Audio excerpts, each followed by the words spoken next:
마태복음 19장 16절에서 22절을 중심으로 구원의 길을 가자라는 말씀을 드리려고 합니다.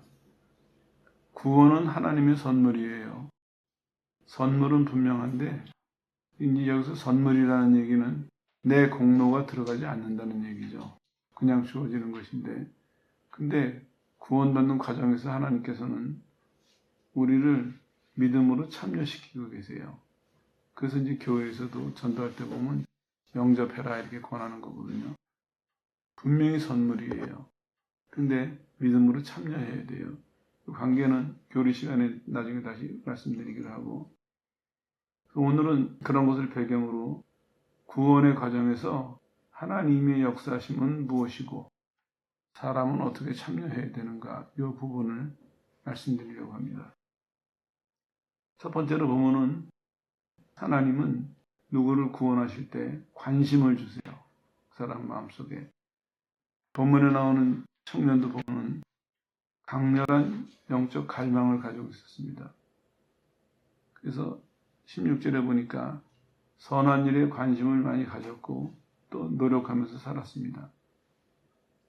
그리고 여러분들이 잘 아시는 것처럼 이 사람은 부자다 이렇게 설명이 되어 있고, 누가복음 18장에 보면은 큰 부자다, 젊은 관원이다. 그러니까 젊고 돈 많고 높은 지위 있고 그런 조건을 가진 사람 같아요. 그런 사람이 오늘 예수님 앞에 나와가지고 무릎을 꿇고 질문을 해요. 이게 이제 우리가 첫 번째로 살펴봐야 될 부분이죠. 이 사람이 일반 사람은 아니었던 것 같아요. 지도급 인사라든지 적어도 그 당시에 그 사회에서 일반 평범한 사람은 아니었던 것 같아요. 그러니까 이 말씀을 드리는 이유는 그 당시에 예수님에 대한 종교 지도자들의 분위기, 반응, 이 사람은 어느 정도 눈치채고 있었을 거예요. 일반 사람들은 모를 수도 있지만 이 사람은 자기의 신분이나 지위나 이런 것을 감안해 봤을 때 현재 예루살렘을 통치하는 유대 종교 지도자들이 예수님에 대해서 어떤 감정을 가지고 있는가, 그 정도는 눈치챘을 것 같아요. 물론 예수님에 대해서 좋은 감정이 있지 않았어요. 지금 시간적으로 보면은 이 사람들이 요 일이 있기 전에 예수님을 죽이려고 몇 번이나 모의를 했고 어떨 땐 노골적으로 드러내기도 하고 그런 분위기였어요. 그럼에도 불구하고 이 청년은 예루살렘을 다스리는 그 사람들의 상태를, 태도를 알면에도 불구하고 예수님 앞에 나와서 길에서 무릎 꿇고 어떻게 하면 영생을 얻습니까? 이런 질문을 했다는 거예요.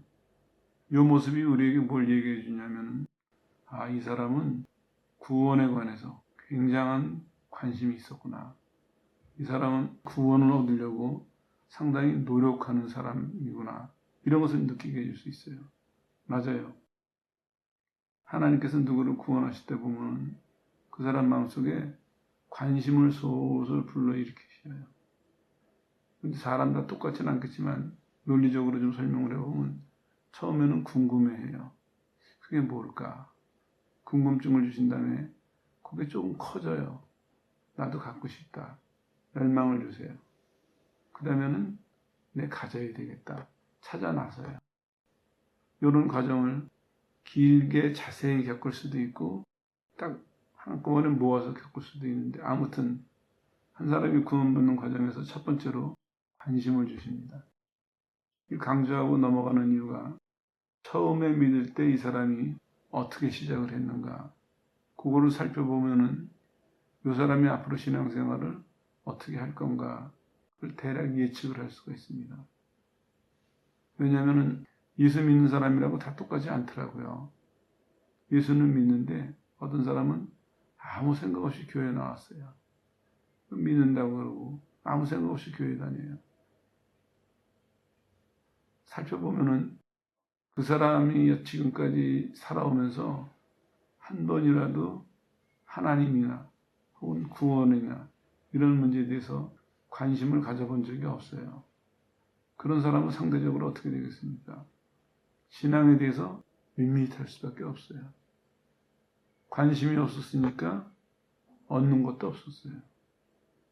그러나 반대로 아무리 이 사람이 나쁜 사람이라 할지라도, 심지어는 사울과 같이 예수 믿는 사람을 핍박하는 사람이라 할지라도 관심을 가지면은 그 관심이 나중에는 커져서 결국에는 구원의 길로 달려오도록, 하나님이 구원의 길로 인도하실 때 잘 따라오는 사람이 될 수 있다는 것입니다. 관심이 중요해요.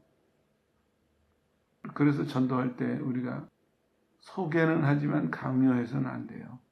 왜냐하면은 소개하는 건 해야 되겠죠. 그 사람이 모르니까.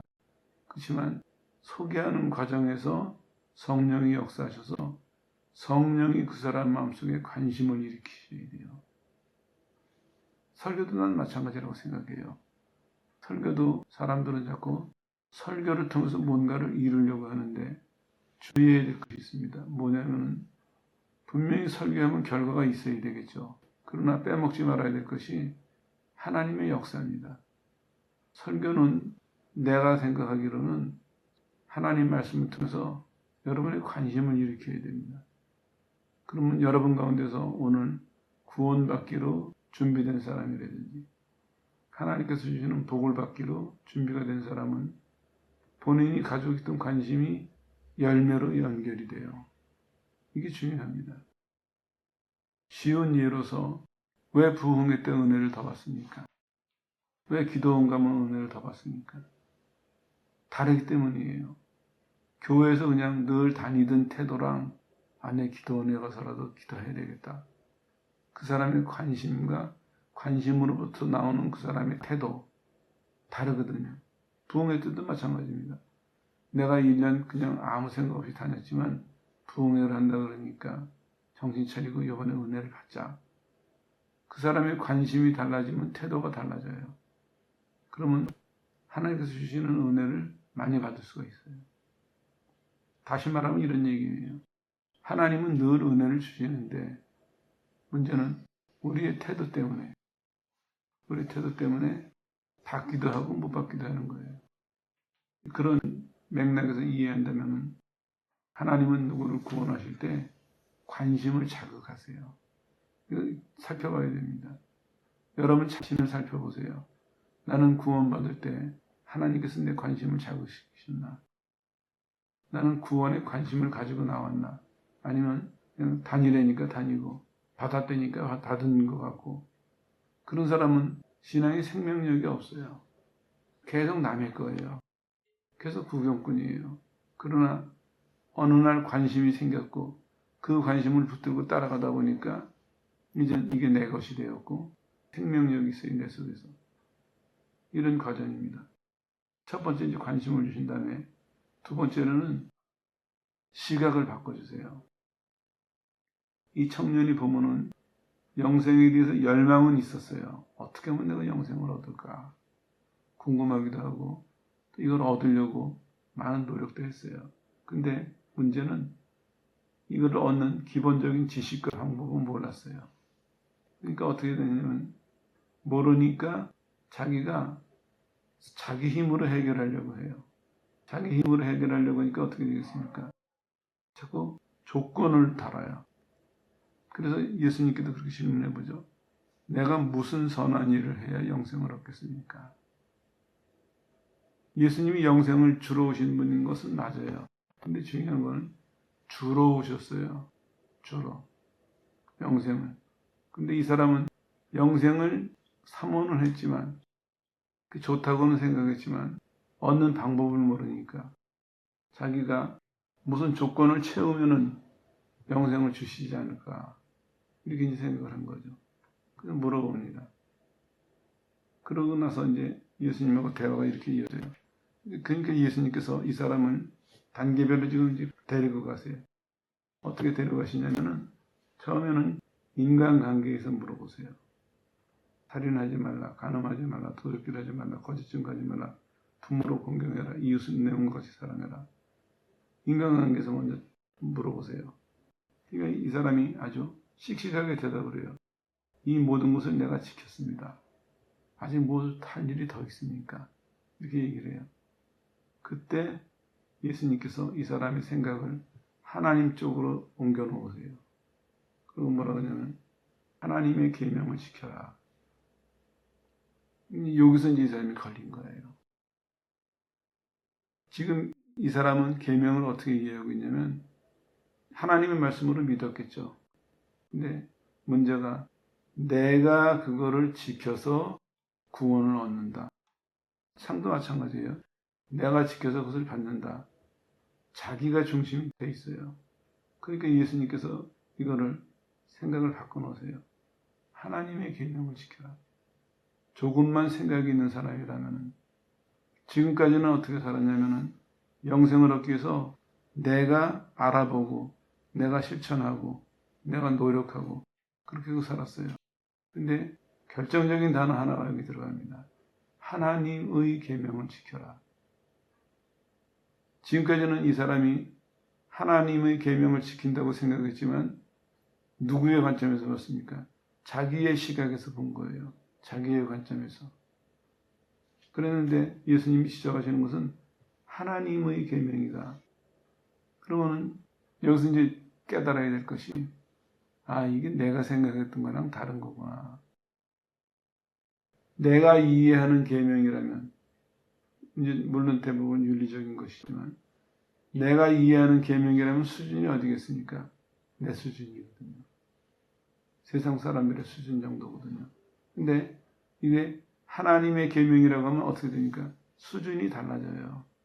이제는 하나님이 보시는 기준에 합해야 돼요. 이런 차이가 있어요. 이 사람이 못 알아들어요. 그러고는 뭐라고 얘기하냐면 제가 지금 말씀하신 거는 다 지켰습니다. 대부분 지켰는데 부족한 게 있습니까? 이렇게 얘기해요.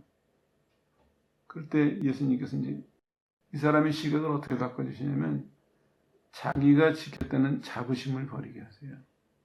이게 결정적인 게 뭐냐면 내 소유를 나눠라. 내 소유를. 자, 이제 큰 문제에 부딪힌 거예요. 지금까지 이 사람은 어떻게 살았냐면 그런 좋은 위치에 있으면서도 영생을 사모하는 아주 계명을 열심히 지키는 착하고 좋은 사람처럼 보였어요. 그런데 결국엔 이 사람이 한 일은 뭡니까? 자기가 보는 수준에서 자기가 보는 시각에서 괜찮은 삶을 산 거예요. 근데 우리는 어떻게 살아야 됩니까? 하나님이 지으셨거든요. 하나님이 지으셨다는 얘기는 이런 얘기도 포함되어 있어요. 하나님이 지으셨기 때문에 하나님이 심판하세요. 심판하실 권리가 있으세요. 성경책 처음을 넘기면서 창세기에서 하나님께서 인간을 지으셨다 하셨을 때 그 말씀을 보고 우리는 그랬구나 하고 넘어갈 것이 아니라 그걸 받아들였다면은 그렇다면은 내 삶이 하나님 앞에서 상을 받을 수도 있고 심판을 받을 수도 있고 하는구나. 거기에 눈을 떠야 돼요. 똑같은 얘기예요. 성경책 쭉 뭐가 진행되고 있으니까 주께서 말씀하셨다 하시면은 그 말씀이 양면성을 갖고 있어요. 지키는 자에게는 복을, 안 지키는 자에게는 벌을 양면성을 갖고 있거든요. 예수님이 시각을 바꿔주세요. 하나님의 계명을 그러면서 예를 드시는 게 뭐냐면 내 소유를 나눠라. 너를 나눠라. 지금까지 이 사람이 자기가 선한 마음을 갖고 선한 행동을 하고 자기가 가진 것으로 자기 마음대로 나누고 물론 함부로 하지는 않았겠죠. 그러나 자기가 좋아 보이는 자기가 옳다고 생각하는 다 뭐가 들어가고 있습니까? 다 이 사람이 기준이 돼요. 결국에는 이 사람이 아무리 노력하고 했어도 이 사람의 수준에서 살았던 것입니다. 이게 시각이 바뀌어야 됩니다. 하나님의 계명으로 하나님이 보시는 관점으로 하나님이 받으시는 것으로 바뀌어야 됩니다. 그래서 소유에 대한 얘기를 하고 계세요. 내 소유를. 그러니까 우리가 결과를 잘 아는 것처럼 이 사람이 이 말씀을 못 따라가요. 결국 결론이 뭡니까? 이 사람은 자기의 시선을 하나님께 향하지 못하고 뭘 했습니까? 유대인들이 지키는 전통을 지키기에 힘쓴 사람이에요. 유대인들이 주장하는 그 전통을 지키면서 자기도 만족을 하고 사람들에게 칭찬을 받고 거기서 좀 더 뛰어나오고 싶어 했던 그 정도 이상은 아니었어요. 그래서 벗어나야 됩니다. 정리를 할게요. 하나님이 누구를 구원하실 때 처음에는 영생에 대한 관심을 주세요. 그래서 이 사람이 이제 구원에 대한 관심을 갖게 되겠죠. 그 다음에 두 번째로는 시각을 바꿔주시는데 어떻게 바꿔주시냐. 이 세상의 수준과 하나님 나라의 수준과 이거를 구분하게 하세요. 좀 더 보충해서 말씀을 드릴게요. 우리가 구원받을 때 예수님에 대해서 궁금해하고 좋아요. 근데 궁금해하는 것에서 그쳐서는 안 돼요. 그 궁금해하는 것이 어떻게 바뀌냐면 내 시각이 바뀌고 시선이 바뀌는 쪽으로 변화가 일어나야 돼요.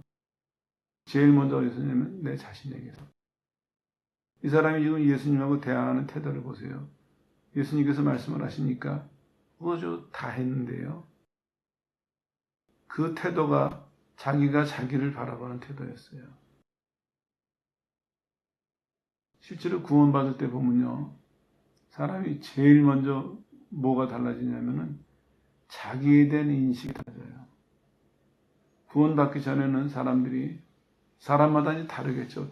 그 기준은 자기 자신에 대해서 나는 나쁜 사람, 나는 좋은 사람, 나는 그래도 어느 정도 다 이렇게 생각이 있었을 거예요. 자기가 이해하는 자기 자신. 근데 구원을 받을 때 보면은 그거는 아무 소용 없어요. 아무 소용이 없어야 돼요. 그리고 어디에 눈을 뜨냐면 하나님이 보시는 나. 여기에 눈을 떠야 돼요. 하나님이 보시는 나. 사람들이 체험했다고 얘기를 많이 해요. 예수님을 만났다. 음성을 들었다. 많이 얘기를 했는데 그 결과를 보면 사람마다 달라요. 난 이유가 여기 있다고 봐요. 하나님께서 구원의 역사를 하실 때 하나님의 관점에서 보도록 시각이 바뀌었느냐 안 바뀌었느냐가 중요해요. 어떤 사람은 예수를 믿었어요. 그건 뭐 하나님과의 비밀이니까 우리가 믿었다고 인정을 해줘야 되겠죠. 본인이 믿는다고 하니까. 근데 결과를 보면은 이상한 점들도 많아요. 왜냐하면은 그 사람이 정말 믿었다면은 제일 먼저 하나님의 관점으로 시각이 바뀌게 되거든요. 그걸 왜 바꿔주시겠어요? 물론 하나님에 대한 이해가 달라져야 되기 때문에 바꿔주시겠죠. 또 하나는 자기 자신에 대한 이해가 달라져야 됩니다. 옛날에 내가 중심이 돼서 내가 기준이 돼서 보던 나와 이제는 하나님의 관점에서 보는 나와 이 차이를 구분할 수 있어야 돼요. 그래야 내가 죄인인 것이 고백이 되는 것입니다. 본인 스스로 강요하거나 누가 권해가지고 당신은 이러니까 죄인이다. 그거 가지고는 회개 안 합니다. 근데 하나님의 관점에서 나를 보니까 인정이 되는 거예요. 내가 왜 죄인인지 이해가 되는 거예요. 그러니까 하나님 앞에 내가 죄인입니다. 고백을 하는 겁니다.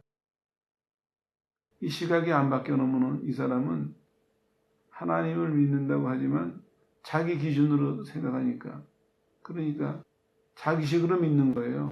그 결과가 뭔 줄 아십니까?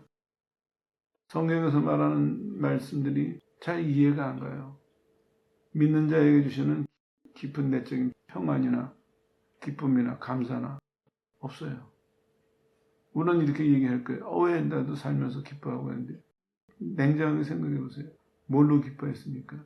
다 나랑 관계되는 일이 잘 돼서 기뻐한 거예요. 내가 염려하는 문제가 해결돼서 기뻐한 거고. 성경은 그게 아니에요. 내 영혼을 흔들 만큼 내 인생을 바꿔놓을 만큼 기쁨과 감사와 즐거움과 소망과 그런 건 없잖아요. 성경은 그걸 말씀하고 있는데 그냥 논리적으로라도 생각을 해보세요. 하나님이 주신 기쁨인데 누가 뺏어가겠습니까? 하나님이 주신 기쁨이 내 속에 있는데 누가 기분 좀 나쁘게 했다고 해서 이 기쁨이 없어지겠습니까? 내 형편이 좀 어렵다고 이게 없어지겠어요? 내가 몸이 좀 아프다고 이게 없어지겠어요? 그러면 순교하면서 불에 타 죽이면서 찬송했던 사람들은 뭡니까? 그거예요.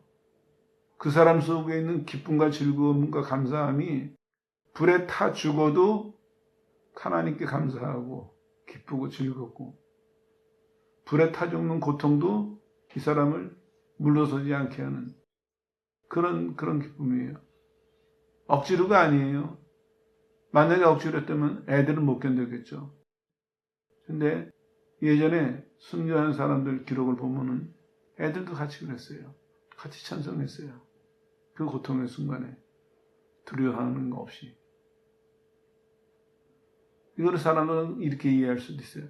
하나님이 특별한 능력으로 붙으셔서, 물론 맞아요, 맞기는. 근데 중요한 거는 하나님이 특별한 능력으로 붙으신 것은 사실인데, 또 하나 중요한 것은 뭐냐면 이 사람들의 마음 상태도 그랬다는 거예요. 이 사람들도.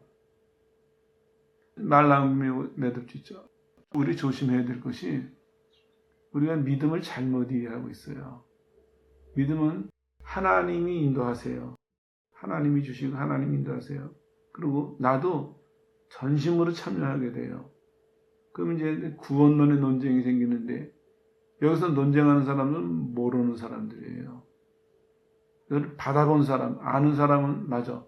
하나님이 하실 일을 100% 하시고 내가 할 일을 100% 하고, 두 개가 합쳐져 있는 거예요. 내가 뭔가를 해서 구원받는 것은 절대로 아니에요. 그렇지만 하나님이 전적으로 하시는 것은 하시는 거고, 내가 할 일은 해야 돼요. 근데 우리는 어떻게 되냐면, 믿는다 그러면 내가 할 일을 자꾸 하나님께 떼내겨요. 그래서 이제 어떤 실수를 벌어지는 줄 아세요? 사건이 하나 생겼어요.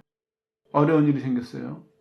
그랬을 때 믿는다 그러고 자꾸 어려운 일만 하나님에게 떠밀어내요. 해결 안 돼요. 물론 간혹 하나님께서 불쌍히 여기시고 들어주실 수도 있어요. 이 사람은 좋아해요. 그리고 또 그렇게 살아요. 근데 그거는 잘못 이해한 거예요. 진짜 하나님을 믿는 사람은 어려운 일이 생기면 나를 맡겨요.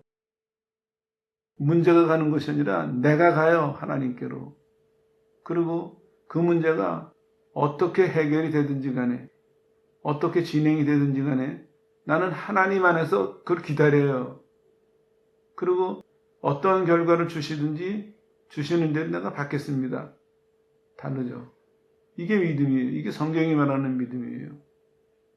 근데 우리는 내 기준으로 믿으니까, 내 위주로 믿으니까 문제 해결에 온 관심이 다 가 있는 거예요. 그러면서 신앙은 점점 어떻게 자라나느냐. 내 위주로, 내 중심으로 자라나요. 그는 본인의 생각이나 태도나 기도나 우리가 눈치챌 수 있는 기회가 많은데, 근데 본인의 모습을 보지 않으니까, 시각이 바뀌지 않으니까, 다시 말하면 시각을 바꿔주시는 하나님의 손길을 따라가지 않으니까 늘 같은 생각으로 보는 거예요. 늘 같은 태도로 보는 거예요. 그게 굳어져 가는 거예요, 점점. 고쳐질 수가 없는 것이죠. 이 한 단어가 중요합니다. 이 사람은, 선생님, 제가, 이 사람이 들으면서 아마 그랬을 거예요. 아, 이분이 말씀하시는 것이나 우리 조상들이 강조하는 유전이나 전통이나 같은 내용이구나. 제가 그건 다 지켰습니다. 그러니까 자기 수준에서, 자기 기준에서 제가 그건 다 지켰습니다. 아주 당당하게 말했어요. 예수님은 깨우쳐 주세요. 하나님의 계명을 지켜라. 그리고 가장 기본적인 것을 말씀하세요. 소유에 대한 태도. 행렬에 가서 네 소유를 나눠줘라. 못합니다. 왜냐? 내 중심으로 살았기 때문에. 그 방법이 이 사람에게는 실천 불가능한 일이었어요. 그래서 세 번째로는 뭘 주시냐면요. 희생적 사랑을 주세요. 예수님께서 말씀하신 것을 요약하면 이런 거예요. 하나님에 관한 계명들이나 사람들에 대한 계명들이나 그걸 지킬 수 있는 동기는 사랑이어야 된다. 이런 말씀을 하시는 거예요. 얼마 전에 말씀드렸죠. 사랑에 대해서 공부하신 적 있죠. 그거를 잘 기억해 보세요. 요일기 전에 다리 하나를 놓고 지나가죠. 서기관이 성경을 잘하는 사람이에요. 요즘 말하면 성경 박사예요. 그 사람이 예수님에게 질문을 해요. 예수님, 가장 크고 첫째 되는 계명이 뭡니까? 하나님을 사랑해라. 두 번째는 네 이웃을 사랑해라. 이렇게 말씀하셨어요. 그러니까 서기관이 입을 딱 다물었어요. 나는 개인적으로 이렇게 해석하고 싶어요. 그 사람이 성경을 아는 사람이에요. 왜냐하면요, 성경에 많은 계명들이 있어요. 그리고 유대인들은 그 계명을 외우고 가르치고 지키려고 노력하고 살았어요. 예수님이 한마디로 딱 말씀하세요. 뭐라고 하냐면 사랑해라. 다시 말하면 이런 얘기예요. 사랑이 있으면 지킬 수 있다. 계명에 보면은 구약을 보면 613가지로 요약이 돼요. 모세오경의 계명들이. 그 중에 365가지는 해라는 얘기예요. 나머지는 하지 말라는 얘기예요. 근데 그거를 다 지킬 수 있는 방법이 있어요. 뭐냐? 하나님을 전심으로 사랑하면. 실제로 우리 생활에서도 그래요. 누구랑 다툼이 있었어요. 아니면 사이가 안 좋아요. 그 사람에게 미운 마음이 있어요. 근데 믿는 사람이니까 미운 마음이 있는데 갈등이 생겨요. 왜냐면 저 사람이 잘못해서 내가 미워하는 게 맞을 수도 있어요. 그렇지만 또 한편으로는 내가 믿는 사람이기 때문에 남을 미워하는 게 갈등이 돼요. 그러면 친구라고 쳤을 때 만나면 미워요. 헤어지면 후회가 되고 계속해서 그렇게 살아가는 거예요. 이거를 미움으로 생각하셔도 좋고 다른 무엇에 대한 욕심으로 생각하셔도 좋고 한번 쭉 대입을 해보세요. 여기서 벗어나질 못해요. 미워했다 회개하고 미워했다 회개하고. 방법이 있어요. 뭐냐? 사랑해보세요. 사랑하면은 미움을 이길 수가 있습니다. 근데 사랑 안 하고 사랑만 빼놓고 무엇을 외우든지 무엇을 노력하든지 그 미움을 해결할 수가 없습니다. 그러나 사랑한다면 그 미움을 해결할 수 있습니다. 베드로가 예수님에게 질문을 해요. 용서에 대한 얘기가 나왔을 때 몇 번 용서해주면 되겠습니까? 그랬을 때 예수님 뭐라고 그러세요? 70번에 7번까지 해라. 똑같은 말씀이에요. 너가 사랑한다면 그거부터 말씀드릴게요. 사랑하지 않고 몇 번, 몇 달 정해놓고 용서하는 거 실천 불가능합니다. 이룰 수가 없습니다. 그런데 사랑하면은 그 사람이 지금 그러고 잘못했다 그러고 돌아왔으면서 또 해도 사랑할 수가 있어요. 살다 보면요, 사랑하지 못하게 될 상황이 생길 수 있어요. 우리가 느끼는 거지만 화나는 일, 뭐 이런 일 여러 가지 많을 수 있어요. 그때 꼭 기억하십시오. 이거는 미워하지 말아야 돼. 그래가지고 그 사람 안 미워할 수가 없습니다. 사랑해야 됩니다. 그때 깨달아야 될 것이 있어요. 아, 내가 사랑하지 않는구나. 설명드렸죠? 4가지 단어 중에 중요한 거 2가지 설명을 해드렸어요. 우리는 보통 필레인을 해요. 친구 간의 사랑을. 그래서 그 사람에게서 내가 좋은 면을 발견했을 때 그 사람을 사랑해요. 근데 하나님은 어떻게 하셨습니까? 아가판을 하셨다고 그랬어요. 하나님은 우리를 보신 것이 아니라 우리 속에 있는 가치를 보셨어요. 우리가 하나님의 형상대로 만들어졌고 하나님이 우리를 구원하셨다는 우리 속에 있는 가치를 보시고 사랑하신 거예요. 그 사랑이에요. 그 사랑이면 가능해요. 우리가 자꾸 실패하는 이유가 뭔 줄 아십니까? 우리는 믿는 사람으로서 사랑한다고 하지만 결국엔 필레인이에요. 저 사람이 내가 원하는 대로 하면은 사랑해요. 왜 화가 납니까? 왜 실망이 됩니까? 왜 짜증이 나요?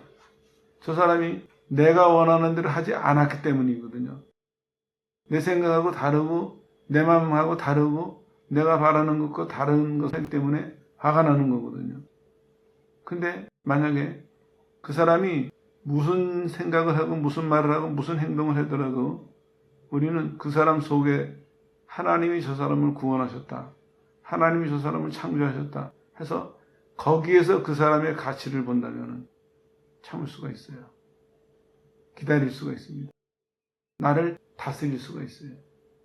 그거 안 하고 우리는 기본적인 태도가 잘못된 것이죠. 내가 사랑하려고 해요. 내가 미워하지 않으려고 해요. 그러면서 이유를 뭐로 찾냐면 안 미워해야 될 이유를 내가 찾아야 저 사람에게서. 그게 실패하는 겁니다. 잘못 이해하고 잘못 태도를 취했기 때문에 여기서도 마찬가지예요. 예수님께서 이렇게 말씀하세요. 가서 팔아서 주라. 이걸 이렇게 번역해야 돼요. 이게 부정각어 능동 명령형인데요. 당장 가서 단번에 모든 것을 팔아서 다 나눠줘라. 부자예요. 편안하고 넉넉한 삶을 살았을 거예요. 근데 다 준다고 생각해 보세요. 이 사람이 그 다음이 어떻게 되겠습니까? 못해요. 왜? 지금까지 이 사람이 구제도 했을 거예요. 그런 생각도 하고 그런 말도 하고 실제로 행동도 했을 거예요. 근데 결정적으로 예수님께서 말씀하시니까 못 움직여요. 왜냐? 이 사람이 살아온 것이 희생적 사랑으로 한 것이 아니기 때문에 그저 자기 수준에서 자기가 할 수 있는, 자기가 해야 되는, 어떨 때는 자발적으로 되고 어떨 때는 의무감으로 되고 아무튼 자기 수준에서의 사랑을 했기 때문에 못하는 것입니다. 그래서 예수님께서 말씀하시는 겁니다. 희생적 사랑을 주세요. 여기서 이 사람이 이 말씀을 받아들였다면 이 말씀을 받아들이는 순간 제일 먼저 뭘 깨달았겠습니까? 하나님께서 나를 사랑하시는 희생적 사랑을 발견했을 거예요. 아, 하나님이 나를 사랑하시는구나. 하나님의 사랑이 이런 거구나. 이스라엘도 똑같아요. 광야에 나갈 때. 이스라엘이 왜 광야에서 그 문제를 일으켰습니까? 물 문제, 양식의 문제라고 보여지지만 실제로는 하나님에 대한 사랑에 대한 눈을 뜨지 못한 거예요. 하나님이 자신들을 사랑하는 것을 받아들였다면 오늘의 염려를 이길 수가 있었어요. 또 극단적인 경우 오늘의 불편함을 이길 수가 있었어요. 하나님이 나를 사랑하시는 걸 받아들였으면 그걸 못 받아들인 거예요. 그러니까 결국에는 광야를 내 힘으로 간 거예요. 하나님이 구름 기둥과 불 기둥으로 만나를 먹이시고 메추라기를 먹이시고 극진하게 은혜를 베푸시는데도 이 사람들은 내 힘으로 간 거예요. 오늘날 우리 신앙생활에 이런 사람들 많이 있습니다. 하나님이 예수님이 보내셔서 십자가에 죽이시고 우리를 용서하시고 성령을 우리에게 보내셔서 하나님이 정말 하나님 표현대로 한다면 붙드시고 가르치시고 인도하시고 우리가 영혼의 문제나 인생의 문제나 아무 부족함이 없이 하나님이 이렇게 극진하게 인도해 가시는데 문제는 그 하나님의 사랑을 못 받아들이니까 그 하나님의 사랑으로 따라가지 못하니까 우리는 늘 다른 식으로 살아갈 수밖에 없는 것이죠. 이스라엘처럼 염려하는 게 당연한 것이고 내가 화내고 싸우는 것이 당연한 것이고 이렇게 살아가는 것입니다. 그래서 예수님께서 세 번째로는 희생적 사랑을 주세요. 너가 여태까지 네 수준에서 사랑했던 그 하지 말고 내가 주는, 내가 너에게 주는 이 희생적 사랑을 실천해라. 요거를 받아들였으면 이 사람이 그걸 받아들이는 순간 자기 재물을 없애는 것이 아니라 하나님의 영원한 것을 갖게 됐을 텐데 결과가 어떻게 되냐면 근심하고 갔다. 누가복음에 보면은 심히 근심했다. 마가복음에 보면은 슬픈 기색을 띠고 근심하고 갔다. 여기 이제 걸리는 것입니다. 정리를 하죠. 하나님께서 한 사람을 구원하실 때 그 사람을 하나님의 능력으로 확 구원하시지 않으세요. 물론 구원은 하나님의 능력이에요. 그러나 그것이 우리의 것이 되게 하기 위해서 하나님은 우리를 그 과정으로 인도하고 계시거든요. 우리 참여를 원하세요. 선물인데도 여기는 나중에 또 기회가 되면 설명을 드릴게요. 그리고 그 과정을 요약해보면 마음에 관심을 주시고 시각을 바꿔주시고 그 다음에 우리 속에 희생적 사랑을 부어주세요.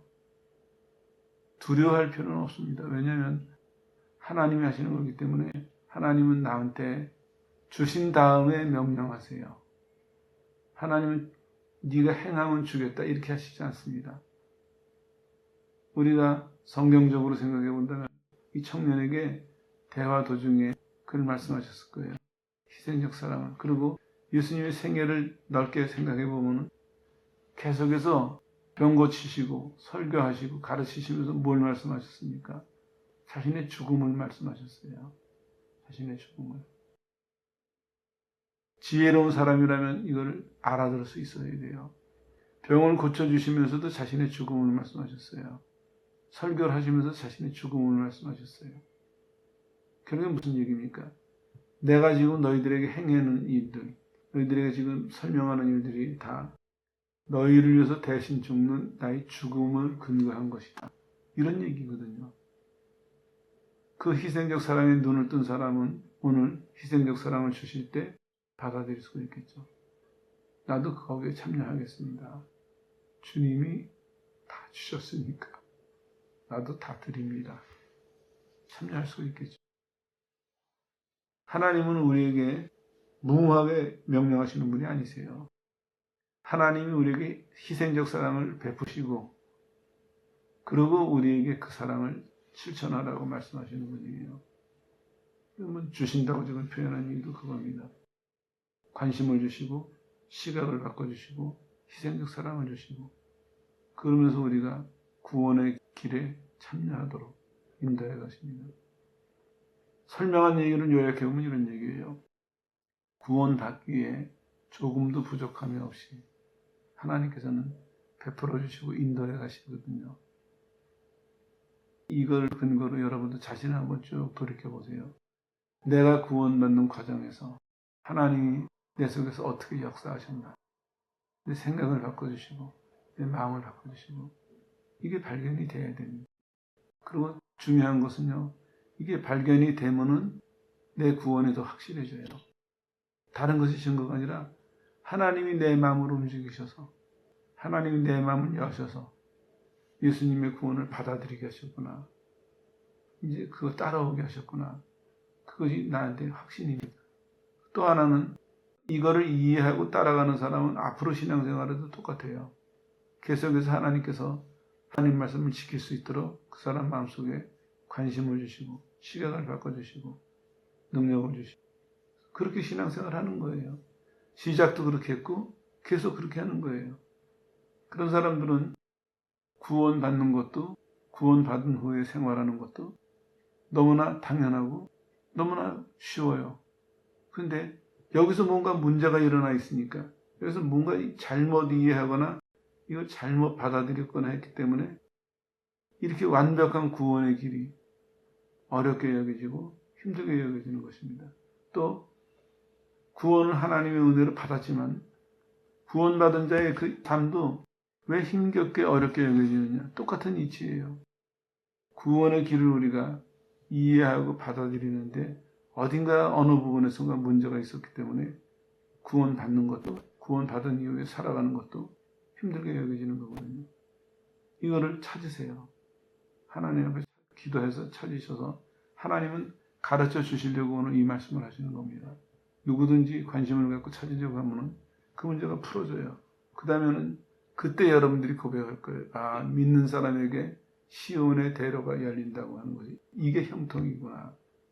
우리가 생각하기는 보이고 만져지고 그런 것이 형통인 줄 알았는데 그게 아니라 이게 형통이구나. 하나님이 때마다 일마다 공급하시는 이게 형통이구나. 그전에는 내가 믿는다고 기도한다고 얼마만큼은 확보하고 얼마만큼을 소유해야 형통이라고 생각하고 편안하게 생각했는데 그게 아니라 하나님의 구원을 제대로 받아들이고 제대로 따라가다 보니까 나는 하나님 이렇게 표현하는 건 좀 저기 하지만 성경대로 보면 하나님을 소유하니까 하나님의 은혜를 소유하니까 이제는 하나님께서 내 모든 길의 필요를 채우시는구나. 이게 형통이구나. 이게 만족이구나. 다른 것을 깨닫게 되고 다른 것을 경험하게 될 것입니다. 정리하겠습니다. 분명히 선물이에요. 그러나 하나님은 우리에게 믿음을 주시고 참여시키세요. 그래서 우리는 이 과정을 잘 배워야 됩니다. 하나님은 어떻게 역사하시나? 그리고 나는 어떻게 참여해야 될지.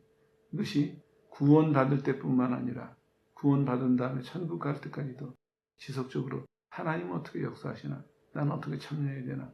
관심을 가지고 인도하시는 대로 따라가게 되면 세상에서 여러분들이 어떤 환경이나 어떤 조건에 살아도 늘 성경 말씀 그대로 만족할 수 있고 감사할 수 있고 기뻐할 수 있는 그런 복된 삶이 여러분에게 약속되어 있습니다. 아무쪼록 구원의 길을 가는데 지혜로운 사람들이 되어서 하나님께서 구원을 통해서 베푸시는 이 영적인 또 인생에서의 풍성함이 여러분의 삶에 큰 축복이 되기를 주 예수 이름으로